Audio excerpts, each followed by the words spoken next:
Welcome to the stock market Sutra guys. I hope आज दिवाली के दिन आप सब इंजॉय करेंगे ही करेंगे और मुहूर्त ट्रेडिंग का बेनिफिट ज़रूर लेंगे। और मुहूर्त ट्रेडिंग पर मैंने कल एक पूरी डिटेल वीडियो बनाई है, आपको डेफिनेटली वो भी देखनी चाहिए, जिसके चलते आपको ये अंदाज़ा लग जाएगा कि मुहूर्त ट्रेडिंग का टाइमिंग क्या है और हम इसमें किस तरह से बेनिफिट उठा सकते हैं। तो गाइज़ आज हम यहाँ बात करने वाले हैं रिलायंस इंडस्ट्री के बारे में। आप सब जानते ही कि रिसेंटली रिलायंस के Q2 के रिजल्ट अनाउंस हुए थे और इसके साथ साथ एक कॉरपोरेट एक्शन भी अनाउंस हुई है जो कि फ्राइडे को ही हुई है। और इसके चलते हमें इसका जो भी शेयर पे इम्पैक्ट है ये हमें ट्रेडिंग सेशन में देखने को मिलेगा, यानी हमें कल ये चीज़ें देखने को मिलेगी कि इस न्यूज़ के या इस कॉरपोरेट एक्शन के चलते रिलायंस इंडस्ट्री के स्टॉक पर क्या असर पड़ता है। तो गाइज इसका ये कॉरपोरेट एक्शन है क्या? तो ये कॉरपोरेट एक्शन है डीमर्जर से रिलेटेड। जी हाँ, जो रिलायंस इंडस्ट्री है इसका डीमर्जर होने जा रहा है गाइज, और डीमर्जर के बाद इसका स्टॉक पे क्या इफेक्ट होगा, ये डीमर्जर कौन से सेक्टर का किया जा रहा है, ये डीमर्जर के बेनिफिट होने वाले हैं या नहीं, इसका स्वाइप रेशो क्या है, इसकी रिकॉर्ड डेट क्या है, ये सारी डिटेल हम यहाँ आज चेक करने वाले हैं। तो स्टे ट्यून गाइज। सबसे पहले हम देख लेते हैं गाइज, आप यहाँ देख सकते हैं जो रिलायंस इंडस्ट्री है, रिलायंस इंडस्ट्री के प्रोडक्ट्स यानी किस किस सेक्टर में ये काम करती है। तो आप यहाँ देख सकते हैं petroleum, natural gas, petrochemical, solar energy, retail, telecommunication, media and television, entertainment, music and financial services and software में भी है। तो out of this all Reliance industry का जो डीमर्जर होने जा रहा है, बहुत से लोगों को ये कंफ्यूजन हो रहा है कि वो जियो में हो रहा है, तो ऐसा नहीं है गाइस। डीमर्जर फाइनेंशियल सर्विसेज में होने जा रहा है। जी हाँ, डीमर्जर जो हो रहा है ये फाइनेंशियल सर्विसेज में होने जा रहा है।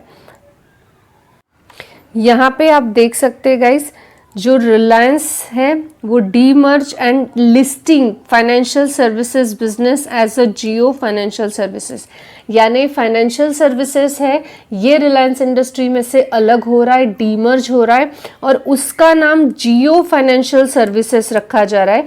ये जियो डीमर्ज नहीं हो रहा है। बहुत से लोगों को ये लग रहा है कि जियो डीमर्ज हो रहा है।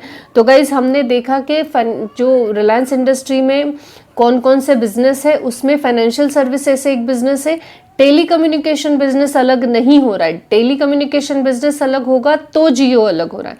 यहाँ पे फाइनेंशियल सर्विसेज अलग हो रही है और उसका नाम उन्होंने जियो फाइनेंशियल सर्विसेज ये रखा है। तो ये बात क्लियर हो गई कि रिलायंस इंडस्ट्री में से जियो फाइनेंशियल सर्विसेज यानी फाइनेंशियल सर्विसेज वाला सेक्टर अलग हो रहा है। तो आइए हम इसके डिटेल आर्टिकल पे चलते हैं। यहाँ पे अब हम डिटेल आर्टिकल पे आ चुके हैं। आप यहाँ देख सकते हैं फ्राइडे के दिन अनाउंस किया था डीमर्जर। ये फाइनेंशियल सर्विसेज बिजनेस में हो रहा है। हमने जैसे बिजनेसेस ऑलरेडी देखे किस किस बिजनेस में जियो इंडस्ट्री का काम है, बिजनेस है, वहाँ उसमें से फाइनेंशियल सर्विसेज जो है उसको सेपरेट एंटाइटी किया जा रहा है और वो लिस्टिंग होने वाली है स्टॉक एक्सचेंज पे। यानी रिलायंस इंडस्ट्री में से फाइनेंशियल सर्विसेज अलग होगी और वो लिस्टिंग होने वाली है स्टॉक एक्सचेंज पे और उसका नाम जियो फाइनेंशियल सर्विसेज रखा गया है।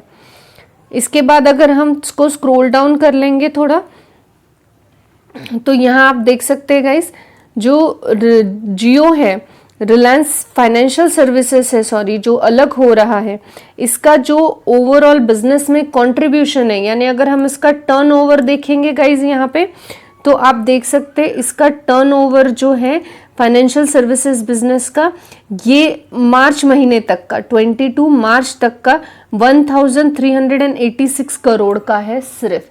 यानी वैसे तो हमने अगर इसकी बैलेंस शीट ओपन की तो हम देख ही सकते हैं कि रिलायंस इंडस्ट्री का टर्नओवर बहुत ज़्यादा है।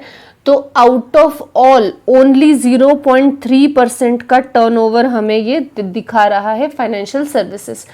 तो अगर ये सवाल जिसके मन में है जो लोगों की कि इससे कंपनी पे क्या इफेक्ट पड़ेगा, क्या कुछ निगेटिव इम्पैक्ट होने वाला है, क्या कंपनी का स्टॉक डाउन होगा, तो गाइज वैसे तो बोलना गलत ही होगा क्योंकि अगर हम एक बटर के पीस में से अगर हम छोटा टुकड़ा भी अलग करेंगे तो उसकी जो एक स्क्वायर प्रॉपर इमेज है उसमें कुछ ना कुछ गैप, कुछ ना कुछ खालीपन दिखेगा ही। तो वैसे रिलायंस इंडस्ट्री में से अगर छोटा सा पीस भी ये अलग हो रहा है तो थोड़ा बहुत इफेक्ट तो हमें देखने को मिलना ही चाहिए, पर मुझे नहीं लगता कि 0.3% का अगर वो बिजनेस अलग कर देंगे तो बहुत बड़ा ऐसा कोई निगेटिव इम्पैक्ट दिखकर आएगा। अगर हम इसमें से इसको अगर हम बैलेंस शीट में टैली करें गाइस, तो यहाँ पे आप देख सकते हैं हम सेगमेंट वाइज इसमें जाएंगे Q2 के रिजल्ट में, और उसमें ये फाइनेंशियल सर्विसेज से आप देख सकते हैं। तो फाइनेंशियल सर्विसेज में आप देख सकते हैं 213, 271, 504, बहुत ही कम ऐसा इनका जो है वो रेवेन्यू जनरेट हुआ है फाइनेंशियल सर्विसेज से। अगर हम इसका आउट ऑफ ग्रॉस प्रॉफिट देखेंगे, अगर हम यहाँ पे फाइनेंशियल सर्विसेज का ही देखेंगे तो आप देख सकते हैं 2739661 में से अगर 213 माइनस भी हो जाए तो कितना ही फर्क पड़ेगा।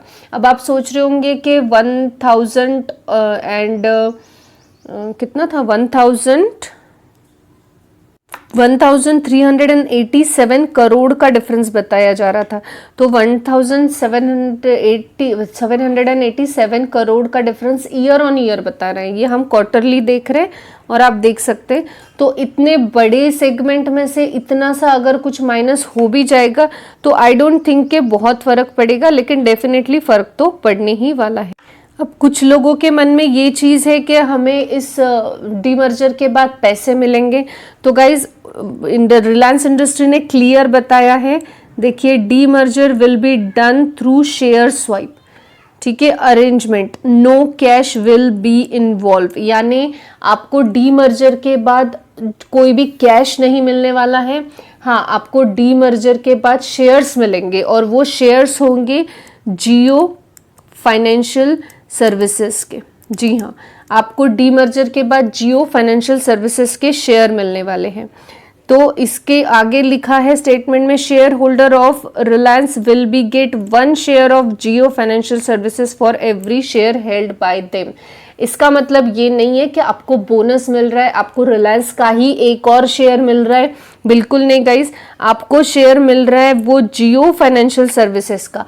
अगर आप हम एक एजम्पशन करते हैं कि अगर आपके पास रिलायंस के 10 शेयर है तो जियो फाइनेंशियल सर्विसेज के आपको 10 शेयर मिलेंगे। अगर आपके पास रिलायंस का 1 शेयर है तो आपको जियो फाइनेंशियल सर्विसेज के डीमर्ज के बाद 1 ही शेयर मिलेगा। यानी ये जो मिलेगा ये आपके रिलायंस के जितने शेयर है उसके क्वांटिटी के हिसाब से फाइनेंशियल सर्विसेज के इक्विवेलेंट शेयर आपको मिलेगा। रिलायंस के अगर आपके पास 100 शेयर है तो जियो फाइनेंशियल सर्विसेज के 100 मिलेंगे, आपको रिलायंस का एक भी शेयर एडिशनल नहीं मिलने वाला। तो ये वाली जो रूमर्स है इस तरह की कि रिलायंस बोनस दे रहा है एंड ऑल, ये सब गलत है गाइस। जियो जो अलग हो रहा है जियो फाइनेंशियल सर्विसेज, उस फाइनेंशियल सर्विसेज के डीमर्जर के बाद आपको अलग से शेयर मिलेंगे। यही चीज रिसेंटली अगर हम कहें किसमें देखी गई थी तो गाइज ये चीज हमने मदरसन सुम्मी वायरिंग में देखी थी। मदरसन वायरिंग में मदरसन सुम्मी इंटरनेशनल से डीमर्ज हुआ था वायरिंग का बिजनेस, और हमने ऐसा ही स्वाइप होके डीमर्ज होके न्यू एंटाइटी को लिस्टिंग होता हुआ देखा, और जिनके पास मदरसन सुम्मी के स्टॉक्स थे उनको डीमर्जर के बाद वायरिंग के स्टॉक फ्री डेफिनेटली मिले थे। तो यहाँ पे आपको समझ आ ही गया होगा कि आपको स्वाइप रेशो में क्या मिलने वाला है।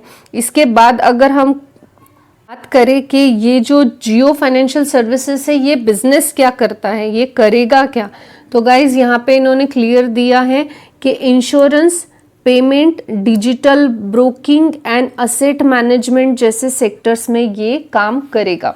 यानी ऐसे नहीं है, जो भी फाइनेंशियल से रिलेटेड काम है ये सारे ही रिलायंस मैनेज्ड फाइनेंशियल सर्विसेज में होने वाले हैं। यानी हम इन शॉर्ट कह सकते हैं कि it's like LIC insurance, LIC नहीं, इंश्योरेंस, असेट मैनेजमेंट से रिलेटेड जो भी काम है वो करेंगे। उसके अलावा regulatory licence for the key businesses are in help. Reliance said Jio financial services plan to launch launch a consumer merchant leading business to competent and supplement the transactional credit business. इस इन शॉर्ट जो है guys, ये एक नया business भी introduce करेंगे कि हम कह सकते हैं इसको कि लेमैन भाषा में हम कहेंगे कि हम लोन देने वाले हैं छोटे छोटे रिटेल बिजनेसेस को टू बूस्ट देयर बिजनेस। ये चीज भी करेगा, ये उनका फ्यूचर प्लान है। अब इसके बाद एक इम्पॉर्टेंट चीज इसमें जानने जैसी ये भी है कि ये जो डीमर्जर होने जा रहा है, ये डीमर्जर का टाइमलाइन क्या है, कितने टाइम में ये डीमर्जर हो रहा है, या इसका कोई लिमिटेशन पीरियड दिया गया है क्या? तो गाइज यहाँ पे क्लियरली लिखा हुआ है कि did not provide the timeline for completing the proposed demerger as the same require statutory and regulatory approval. यानी डीमर्जर का कोई भी टाइम उन्होंने दिया नहीं है, क्योंकि डीमर्जर के लिए बहुत से अप्रूवल लेने पड़ते हैं और उन अप्रूवल के लिए वक्त लगता है। उसमें कुछ प्रॉब्लम आई तो वो भी उनको सॉल्व करके अप्रूवल की तरफ आगे बढ़ना होता है। तो टाइमलाइन तो नहीं दिया है, लेकिन 100% डीमर्जर होगा, ये तो डेफिनेटली रिलायंस की तरफ से अनाउंस हो चुका है। तो गाइज आई होप आपको इन्फॉर्मेशन इन्फॉर्मेटिव लगी होगी। Thanks for watching.